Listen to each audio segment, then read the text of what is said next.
হ্যাঁ বন্ধুরা, আজকে আবার কৃষক বন্ধুর টাকা ঢুকলো। আপনাদের কবে ঢুকবে জানতে হলে ভিডিওটি সম্পূর্ণ দেখতে থাকুন। কৃষক বন্ধু প্রকল্পের টাকা আপনি এখনও আপনার ব্যাংকে পাননি? কবে আপনার টাকা ঢুকবে? ইতিমধ্যেই টাকা ছাড়া শুরু করে দিয়েছে। আজকেও অনেকের ব্যাংকে অ্যাকাউন্টের টাকা পেয়েছেন, তার প্রমাণ দেখাবো। টাকা ঢুকতে দেরি হচ্ছে কেন, বিস্তারিত আছে এই ভিডিওতে আলোচনা করব। কৃষক বন্ধু প্রকল্পের টাকা রবি সিজনে 2024 সালে 21শে নভেম্বর মাননীয় মুখ্যমন্ত্রী মমতা বন্দ্যোপাধ্যায় নবান্ন সভাঘর থেকে টাকা দেওয়ার শুভ সূচনা করেছিলেন। 22শে নভেম্বর থেকে ব্যাংক অ্যাকাউন্টে টাকা ঢোকা শুরু হয়েছে। তারপর প্রতিদিনই কিছু না কিছু কৃষকদের ব্যাংক অ্যাকাউন্টে টাকা ঢুকছে।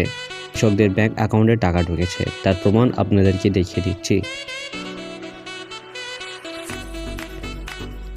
টাকা ঢুকতে দেরি হচ্ছে কেন?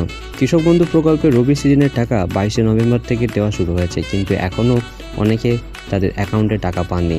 কৃষক বন্ধু প্রকল্পের টাকা ব্যাংক অ্যাকাউন্টের নাম্বার ও আইএফসি কোড ধরে প্রত্যেকটি জেলার ট্রেজারি থেকে পাঠানো হয়। এছাড়াও এবার 109 লক্ষ কৃষককে টাকা দেওয়া হবে। একসঙ্গে এত সংখ্যক কৃষককে টাকা কোনোভাবে একদিন দুদিনের মধ্যে দেওয়া সম্ভব নয়। অপেক্ষা করতে হবে আপনাদের টাকা পাওয়ার জন্য। আপনার টাকা কবে ঢুকবে? কৃষক বন্ধু প্রকল্পের টাকা ইতিমধ্যে ব্যাংক অ্যাকাউন্টে অনেক কৃষকই পেয়ে গিয়েছেন। বর্তমান সিজনে 109 লক্ষ কৃষককে কৃষক বন্ধু প্রকল্পের টাকা দেওয়া হচ্ছে। প্রকল্পের টাকা এর আগের বছরগুলোতে আমরা দেখেছি ব্যাংক অ্যাকাউন্ট ঢুকতে আর কারো 7, কারো 15 দিন বা কারো বেশি দিন লেগেছে। সুতরাং আপনাদের কৃষক বন্ধু প্রকল্পের টাকা পেতে গেলে অপেক্ষা করতে হবে। আপনারা অপেক্ষা করে থাকুন, সকলের টাকা পেয়ে যাবেন।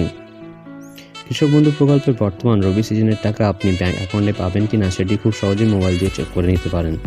কৃষক বন্ধু প্রকল্পের স্ট্যাটাস চেক করার সময় যদি আপনি ট্রানজ্যাকশন স্ট্যাটাসে ঘরে অ্যাকাউন্ট ভ্যালিড লেখাটি দেখতে পান, তাহলে বুঝবেন বর্তমানে আপনি আপনার ব্যাংক অ্যাকাউন্টের টাকা পেয়ে যাবেন।